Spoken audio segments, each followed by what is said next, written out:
আসসালামু আলাইকুম প্রিয় শিক্ষার্থী বন্ধুরা, তোমরা কেমন আছো? আমি আসমা আক্তার। আজকে আমি তোমাদের নবম শ্রেণীর বাংলাদেশি বিশ্ব পরিচয় বইয়ের সপ্তম অধ্যায় বাংলাদেশ সরকারের বিভিন্ন অঙ্গ ও প্রশাসন ব্যবস্থা সম্পর্কে আলোচনা করব। চলো আমরা পাঠে চলে যাই।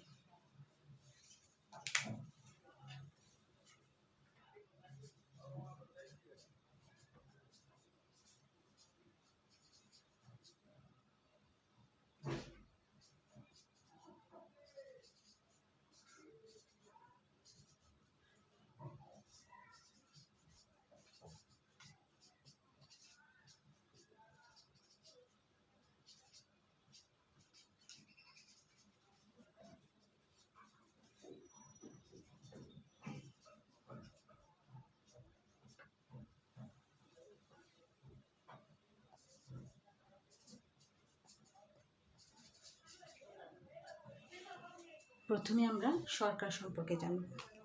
সরকার কি? সরকার হলো রাষ্ট্রের সর্বোচ্চ সংস্থা বা কর্তৃপক্ষ, যার মাধ্যমে রাষ্ট্র শাসিত হয়, অর্থাৎ রাষ্ট্র ব্যবস্থার প্রত্যেকটা শাসন কার্যকর হয়। অর্থাৎ সরকার রাষ্ট্রের একটি যন্ত্র হিসেবে কাজ করে। আমরা জানি মন্ত্রী পরিষদ, আইন পরিষদ, রাজনৈতিক দল, শাসনকর্তা, আদালত ও পুলিশ ব্যবস্থা নিয়ে কিন্তু এই সরকার গঠিত হয় এবং একটি সরকার দ্বারা একটি রাষ্ট্র সুষ্ঠুভাবে পরিচালিত হয়। এবং সরকারের কয়টি বিভাগ? 3টি বিভাগ।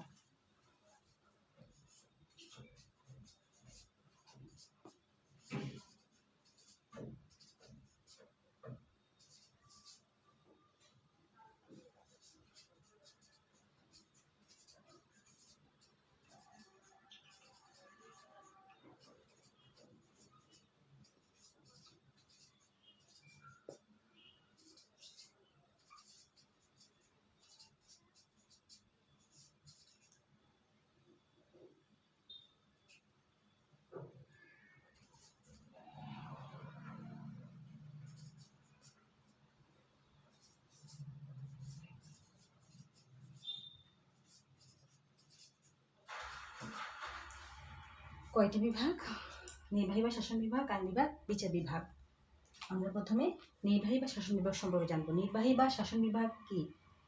নির্বাহী বা শাসন বিভাগ হলো রাষ্ট্র ব্যবস্থাপনার ক্ষেত্রে প্রশাসনিক কাজ, দাপ্তরিক কাজ, আইন শৃঙ্খলা রক্ষা করা, নিরাপত্তা এবং রাষ্ট্রের সার্বিক কাজ তত্ত্বাবধান বাস্তবায়ন করে যে বিভাগ, সেই বিভাগকে কি বলা হয়? শাসন বিভাগ বলে। অর্থাৎ রাষ্ট্রপ্রধান থেকে শুরু করে গ্রাম্য চৌকিদার পর্যন্ত যে শাসন ক্রিয়া সম্পন্ন হয় তার অন্তর্ভুক্তই হলো কি? নির্বাহী বা শাসন বিভাগ। আইন বিভাগ। আইন বিভাগ হলো রাষ্ট্রের একটি অপরিহার্য, সরকার ব্যবস্থা একটি অপরিহার্য অঙ্গ, যার মাধ্যমে আইন প্রণয়ন করা হয়, বাস্তবায়ন করা হয় এবং আইন জনগণের স্বার্থে পরিবর্তন করা হয়। আইন বিভাগ এক দেশে এক এক রকম হয়ে থাকে এবং আইন বিভাগের একটি অংশ যা জাতীয় সংসদ নামে পরিচিত। বাংলাদেশে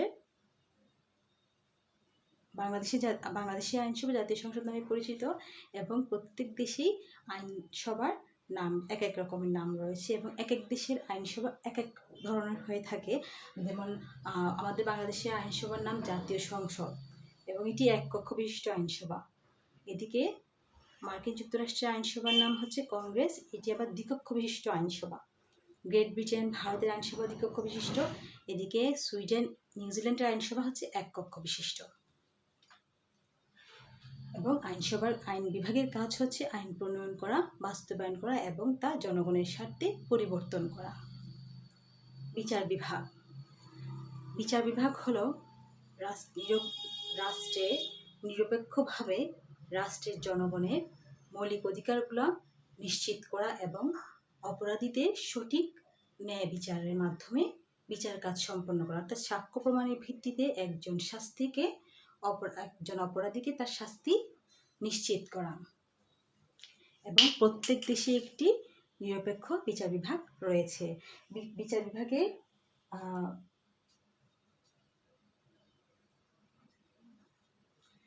বিভাগ রাষ্ট্রের সমগ্র বিচার কাজ সম্পন্ন করে এবং তা নিরপেক্ষভাবে কার্যকর হয়।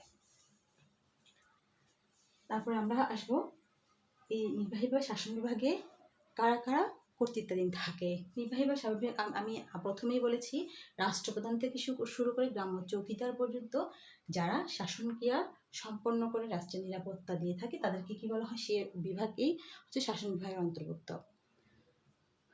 রাষ্ট্রপতি এই বিভাগের অন্তর্ভুক্ত রয়েছে রাষ্ট্রপতি, প্রধানমন্ত্রী এবং অন্যান্য মন্ত্রীগণ। রাষ্ট্রপতি আমাদের দেশে রাষ্ট্রপতি রাষ্ট্রপ্রধান এবং উনি নামে মাত্র রাষ্ট্রপ্রধান থাকেন, কিন্তু যাবতীয় সমগ্র সিদ্ধান্ত নেন হচ্ছে প্রধানমন্ত্রী। আমাদের দেশের রাষ্ট্রপতি, প্রধানমন্ত্রী নিয়োগ, প্রধান বিচারপতি নিয়োগ, সিভিল সার্ভিসের কর্মকর্তা নিয়োগ, তারপরে হচ্ছে প্রতিরক্ষা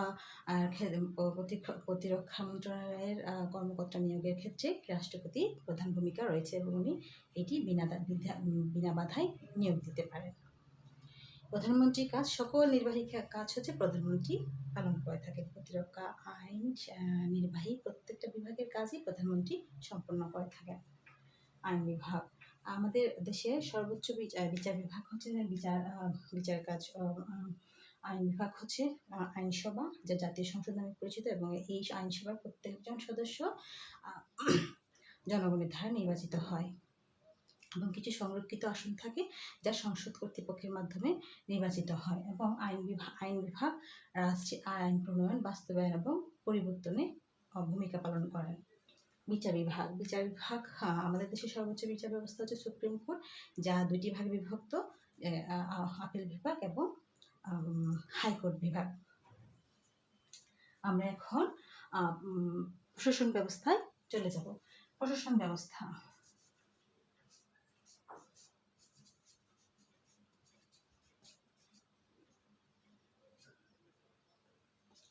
প্রশাসন, আমরা প্রথমে জানবো প্রশাসন কি।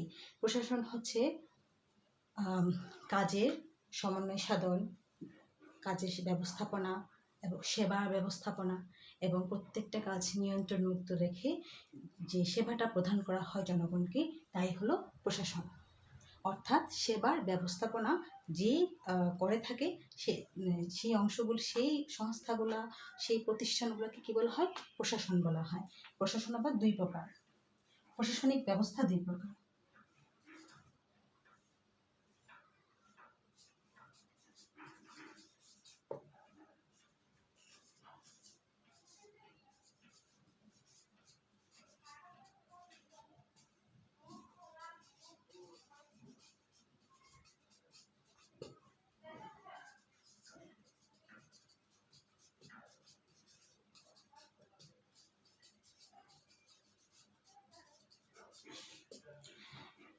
কেন্দ্রীয় প্রশাসন, স্থানীয় প্রশাসন। প্রশাসন ব্যবস্থা দুই প্রকার, কেন্দ্রীয় প্রশাসন, স্থানীয় প্রশাসন। আমরা প্রথমে কেন্দ্রীয় প্রশাসন নিয়ে আলোচনা করব। ডাস্টারটা নিয়ে আসি।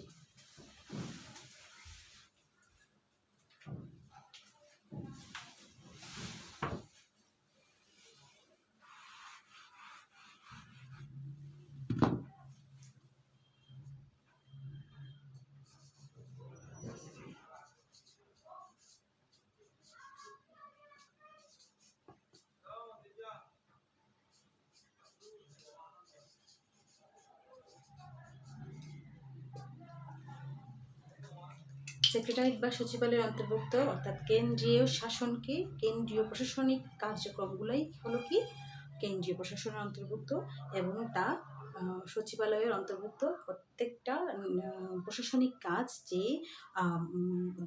যে অফিস প্রতিষ্ঠানে সম্পন্ন হয় তাকে কিন্তু সচিবালয় বলা হয়। এবং এর সচিবালয়ের অভ্যন্তরীণ কাজ যে নির্বাহী কর্মকর্তা দ্বারা পরিচালিত হয় তাকে বলা হয় সচিব।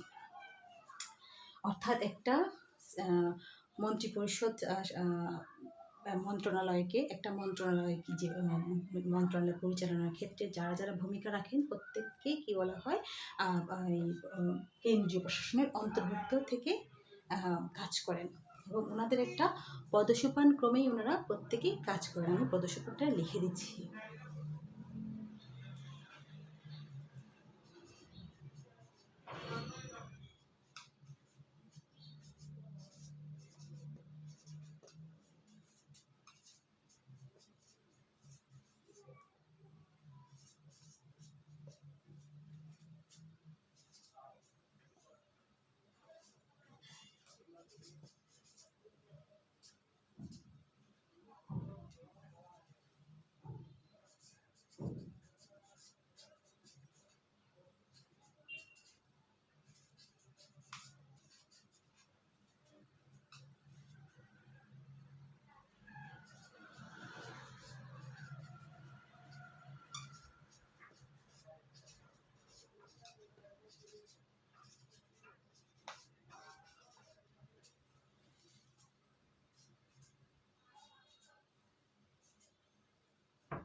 কেন্দ্রীয় প্রশাসনে অন্তর্ভুক্ত থেকে মন্ত্রণালয়ের অধীনে এই পদক্রম অনুসারে প্রত্যেকটা কাজ সম্পাদিত হয় এবং বাস্তবায়িত হয়।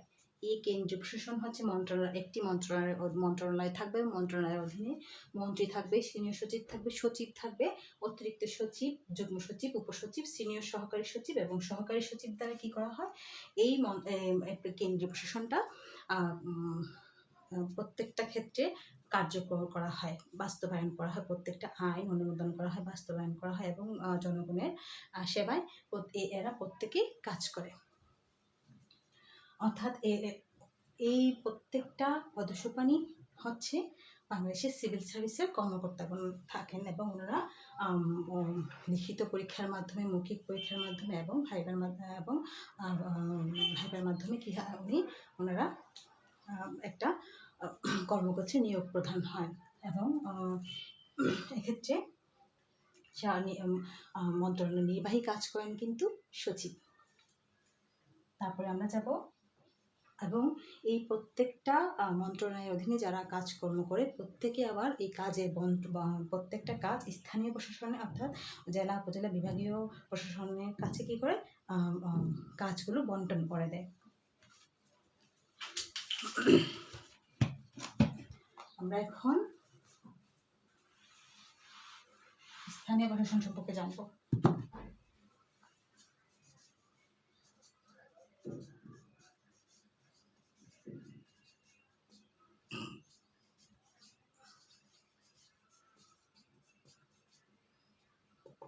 আমরা এখন স্থানীয় প্রশাসন সম্পর্কে জানব। স্থানীয় প্রশাসন কি?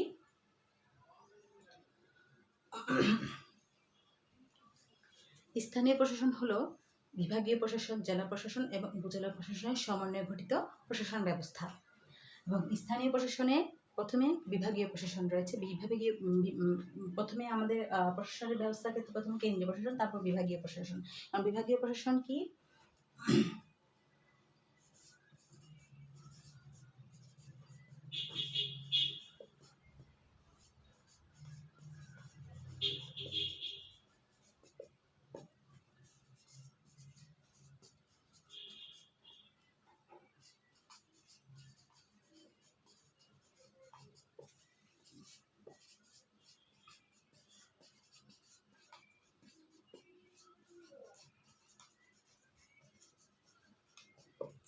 এই তিনটা প্রশাসনের সমন্বয়ে কিন্তু স্থানীয় প্রশাসন কি পরিচালিত হয়।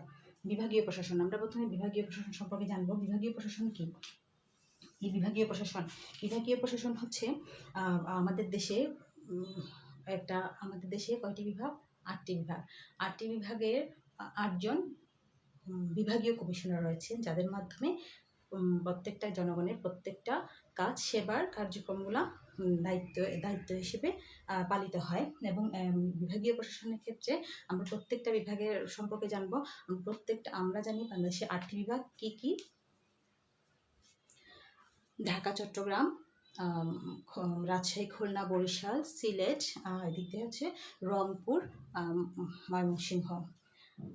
এই 8টি বিভাগের এই 8টিও বিভাগীয় কমিশনার দ্বারা পরিচালিত হয় এবং প্রত্যেকটা কাজ সুষ্ঠুভাবে সম্পন্ন করার চেষ্টা করে এবং বিভাগীয় প্রশাসন অবশ্যই কেন্দ্রীয় প্রশাসনের উপর দায়ী থাকে। তারপর আসছি জেলা প্রশাসন। জেলা প্রশাসক আর বিভাগীয় প্রশাসনের যিনি কর্মকর্তা হিসেবে বিভাগীয় কমিশনার থাকে, উনি রাজস্ব কর্মকর্তা হিসেবে কাজ করে, আর উনি একজন সিভিল সার্ভিসের উচ্চপদস্থ কর্মকর্তা হিসেবে পরিচিত। জেলা প্রশাসন কি? আমাদের দেশে 64টা জেলা রয়েছে এবং প্রত্যেক জেলায় কাজ সুষ্ঠুভাবে সম্পন্ন করার জন্য জেলা প্রশাসক থাকেন এবং উনি প্রত্যেকটা দুর্যোগে মানুষের পাশে অবস্থান করেন এবং মানুষের দুর্ভোগগুলো জেনে তাদের সেবা প্রদানের চেষ্টা করেন। জেলা প্রশাসনের পরে আসছে উপজেলা প্রশাসন। উপজেলা প্রশাসন, আমরা জানি বাংলাদেশে 495টি উপজেলা রয়েছে এবং এই প্রত্যেকটা উপজেলার প্রশাসন কার্যক্রম কয়েকটা জেলা, কয়েকটা উপজেলা নিয়ে একটা জেলা গঠিত হয় এবং এই উপজেলাগুলোর প্রত্যেকটা কাজই এই স্থানীয় পর্যায়ে উপজেলা প্রশাসন সম্পন্ন করে থাকেন। অর্থাৎ এখানে একজন উপজেলা নির্বাহী অফিসার নিয়োগ থাকেন, উনি বাংলাদেশ সিভিল সার্ভিসের একজন পদস্থ কর্মকর্তা থাকেন। আমরা এখন জানবো স্থানীয় স্বায়ত্তশাসন সম্পর্কে।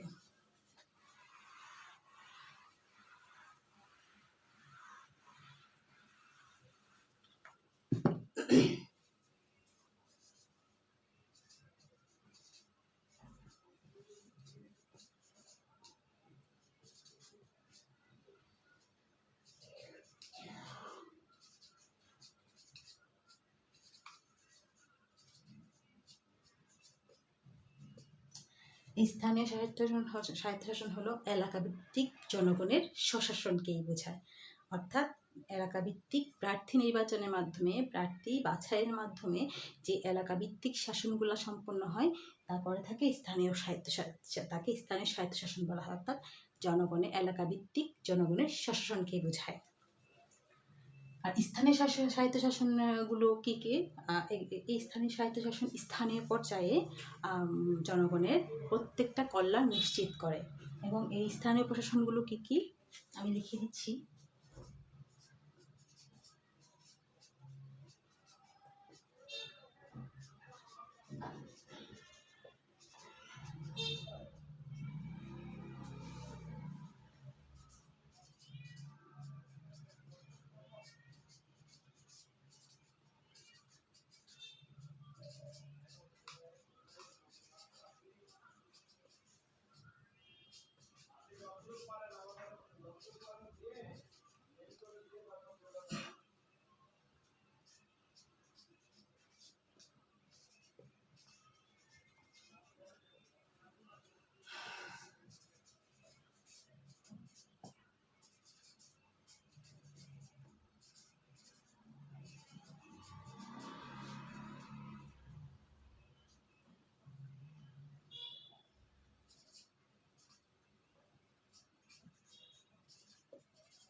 দেখো, ইউনিয়ন পরিষদ, জেলা পরিষদ, উপজেলা পরিষদ, পৌরসভা, সিটি কর্পোরেশন, পার্বত্য জেলা পরিষদ প্রভৃতি হচ্ছে স্থানীয় স্বায়ত্তশাসনের অন্তর্ভুক্ত। আমরা প্রথমে ইউনিয়ন পরিষদ সম্পর্কে জানব।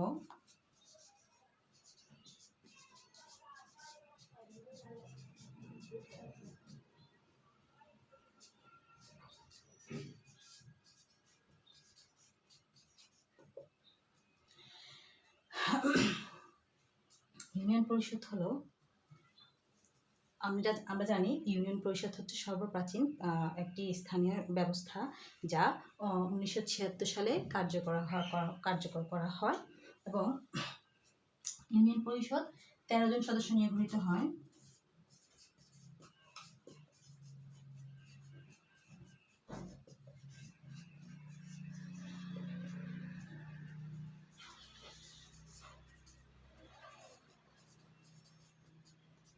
তেরো জন সদস্য নিয়ে ইউনিয়ন পরিষদ গঠিত হয় এবং একজন চেয়ারম্যান,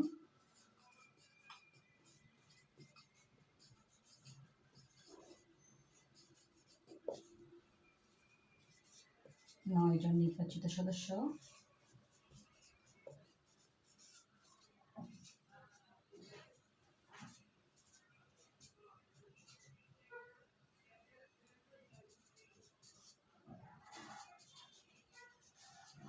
ওয়ার্ড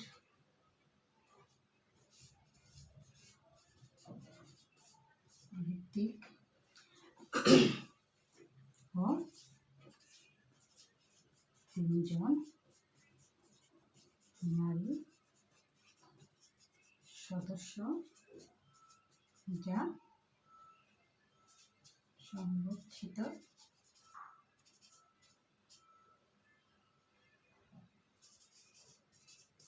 থাকে।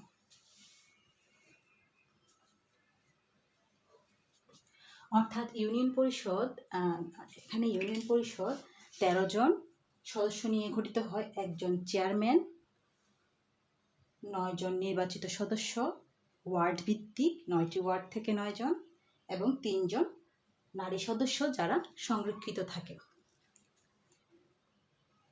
এবং এদের দ্বারাই ইউনিয়ন পরিষদের যাবতীয় কাজ সম্পাদন করা হয়। আমরা এখন জানব জেলা পরিষদ সম্পর্কে।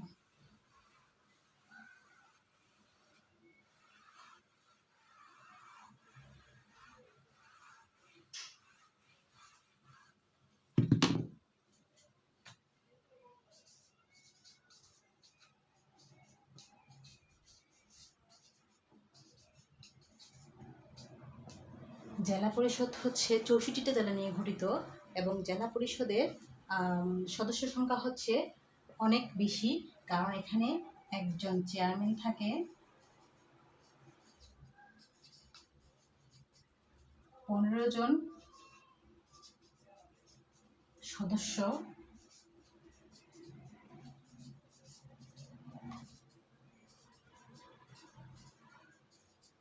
ও 5 জন নারী সদস্য থাকেন। যেমন জেলা পরিষদে একজন চেয়ারম্যান, 15 জন নির্বাচিত সদস্য এবং 5 জন নারী সদস্য থাকেন। উপজেলা পরিষদ।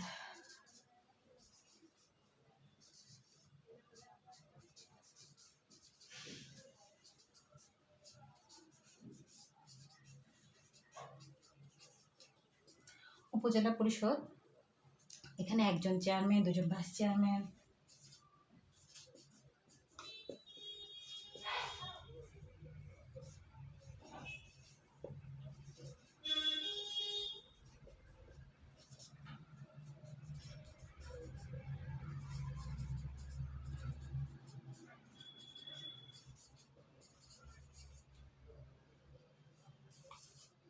একজন চেয়ারম্যান, 2 জন ভাইস চেয়ারম্যান,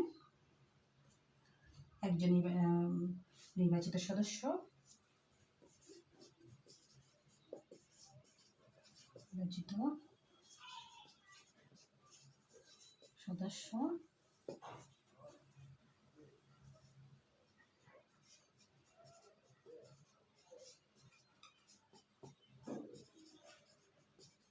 মেয়র ইত্যাদি দ্বারা গঠিত। অর্থাৎ উপজেলা পরিষদ একজন চেয়ারম্যান, 2 জন ভাইস চেয়ারম্যান, নির্বাচিত সদস্য, নির্বাচিত মেয়র এবং ইত্যাদি আরও অনেক নির্বাচিত কাউন্সিলর দ্বারা গঠিত। এখানে আমি প্রভৃতি ইত্যাদি দিয়েছি, নির্বাচিত কাউন্সিল দ্বারা গঠিত। অর্থাৎ এবং এখানে উপজেলা পর্যায়ে জনগণের প্রত্যেকটা নিরাপত্তা, জেলা পর্যায়ে জনগণের নিরাপত্তা কাজকর্ম, জনগণের দুর্যোগে, জনগণের বিভিন্ন ধরনের প্রাকৃতিক দুর্যোগের মোকাবেলা করার জন্য যা যা প্রয়োজন হয়, জেলা পরিষদ, উপজেলা পরিষদ এবং ইউনিয়ন পরিষদ প্রত্যেকেই নিজেদের কাজগুলো বন্টনের মাধ্যমে জনগণের সেবা প্রদান করে থাকেন। একটু বোরিং লাগতেছে, কারণ এক নাগারে আসলে এত কিছু মনে রাখা যায় না। তারপরে তোমরা চেষ্টা করবে অল্প স্বল্প হয়েও ধীরে ধীরে বিষয়গুলো জেনে নেয়। আর এগুলো একদম ইজি। আমাদের রাষ্ট্র ব্যবস্থা পরিচালনার ক্ষেত্রে, প্রশাসন ব্যবস্থা পরিচালনার ক্ষেত্রে এই বিষয়গুলো আমাদের প্রয়োজন হয়। আর প্রশাসন ব্যবস্থা, সেবার ব্যবস্থাপনা যে বিষয়টা, ওইটা কিন্তু কী থাকতে হয়, কঠোর থাকতে হয়, যাতে জনগণের প্রত্যেকটা সেবামূলক কাজ সুষ্ঠুভাবে সম্পন্ন হয়। আমরা তারপরে পৌরসভা সম্পর্কে জানবো। চলো।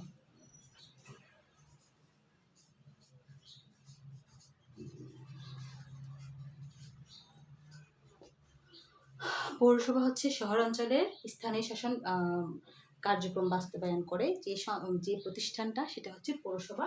এবং পৌরসভা একজন নির্বাচিত মেয়র দ্বারা কাজকর্ম তদারকি করা হয়। পৌরসভা আমাদের দেশে কয়টি? 331টি পৌরসভা, 331টি। আমাদের দেশে পৌরসভা 331টি। হ্যাঁ, এবং এই পৌরসভাগুলো রাষ্ট্রের অর্থাৎ স্থানীয় প্রশাসনের অভ্যন্তরীণ কাজগুলা তদারকি করে। বিভিন্ন বিভিন্ন গঠনমূলক কাজ, নিয়ন্ত্রণমূলক কাজ, শাসনমূলক কাজ একজন মেয়রের মাধ্যমে এবং নির্বাচিত সদস্যের মাধ্যমে সম্পাদন করা হয়। তারপরে রয়েছে কি সিটি কর্পোরেশন।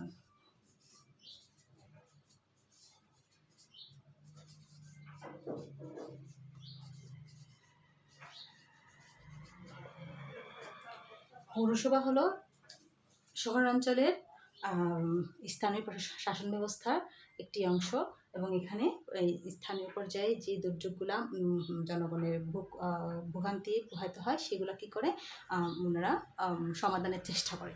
এবং সিটি কর্পোরেশন হচ্ছে পৌরসভার একটি রূপান্তরিত রূপ, যা কয়েকটি অংশে বিভক্ত। এবং সিটি কর্পোরেশন, বাংলাদেশের সিটি কর্পোরেশন রয়েছে 12টি। সিটি কর্পোরেশনগুলো হচ্ছে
গাজীপুর, নারায়ণগঞ্জ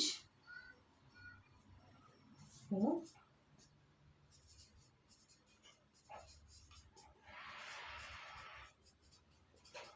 সিংহ। সিটি কর্পোরেশন 12টি: ঢাকা, চট্টগ্রাম, রাজশাহী, খুলনা, বরিশাল, সিলেট, রংপুর, কুমিল্লা, গাজীপুর, নারায়ণগঞ্জ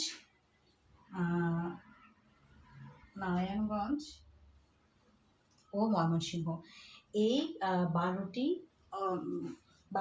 অংশের, অর্থাৎ এখানে আমাদের বিভাগ রয়েছে 8টি বিভাগ, এবং বাকি 3টা হয়েছে জেলা, যেখানে এই সিটি কর্পোরেশনগুলো চালু রয়েছে। এবং সিটি কর্পোরেশনের কাজ হচ্ছে পণ্য নিষ্কাশন করা, পানির সুব্যবস্থা করা, এবং বিভিন্ন দুর্যোগে জনগণের সহায়তা করা। এবং এই ক্ষেত্রে আমরা বলতে পারি যে স্থানীয় স্বায়ত্তশাসনের গুরুত্ব অনেক বেশি, কারণ হচ্ছে কেন্দ্রীয় প্রশাসন কেন্দ্রে অবস্থানে করে রাষ্ট্রের অভ্যন্তরীণ কাজ স্থানীয় পর্যায়ে বিভিন্ন এলাকা ভিত্তিক ছোট ছোট পরিসরে ওনারা যে তদারকি করতে সম্ভব হয় না, কারণ সচিবালয়ে অভ্যন্তরীণ মন্ত্রণালয়ের অভ্যন্তরীণ অনেক কাজ থাকে যা ওনারা সম্পাদন করে। এবং ওই স্থানীয় পর্যায়ে ইউনিয়ন পরিষদ, জেলা পরিষদ, উপজেলা পরিষদ, পৌরসভা, সিটি কর্পোরেশনের মাধ্যমে এলাকার প্রত্যেকটা কাজ তদারকি করে। তো একটা কথা বলবো, আসলে কি প্রত্যেকটা কাজেই কিন্তু উপর থেকে নিচ পর্যন্ত প্রত্যেকটা ধাপই একজন আরেকজনের কাছে দায়ী থাকে। যেমন স্থানীয় পর্যায়ে যারা আছেন প্রত্যেকে কিন্তু আবার কেন্দ্রীয় প্রশাসনের কাছে দায়ী থাকেন। এভাবেই কিন্তু বাংলাদেশের প্রশাসন ব্যবস্থা পরিচালিত হয়। তাহলে আমরা আজকে পাঠে কী জানলাম, সরকারের বিভিন্ন অঙ্গ, প্রশাসন ব্যবস্থা সম্পর্কে জানলাম, এবং কি জানলাম হলো সরকার, প্রশাসন, সরকারের 3টি অঙ্গ, নির্বাহী বিভাগ, নির্বাহী বা শাসন আইন, বিচার বিভাগ, আবার স্থানীয় প্রশাসন, কেন্দ্রীয় প্রশাসন এবং স্থানীয় প্রশাসন সম্পর্কে জানলাম, স্থানীয় স্বায়ত্তশাসন সম্পর্কে জানলাম। আমি আগামী ক্লাসে তোমাদের জন্য এই অধ্যায়ে কিছু প্রশ্ন নিয়ে আসবো। ওই পর্যন্ত আমার জন্য দোয়া করো। তোমাদের সবাইকে অনেক শুভেচ্ছা রইল। তোমাদের সামনে বার্ষিক পরীক্ষা ভালো হোক, শুভ হোক। আলহামদুলিল্লাহ, তোমরা ভালো থেকো। আমি আলহামদুলিল্লাহ ভালো থাকবো। আমার জন্য দোয়া করবে। আর আমার ভিডিও যদি ভালো লাগে দেখে, আমার এই সিস্টেমটা যদি তোমাদের ভালো লাগে, তাহলে আমাকে লাইক, কমেন্ট, শেয়ার করো। আসসালামু আলাইকুম।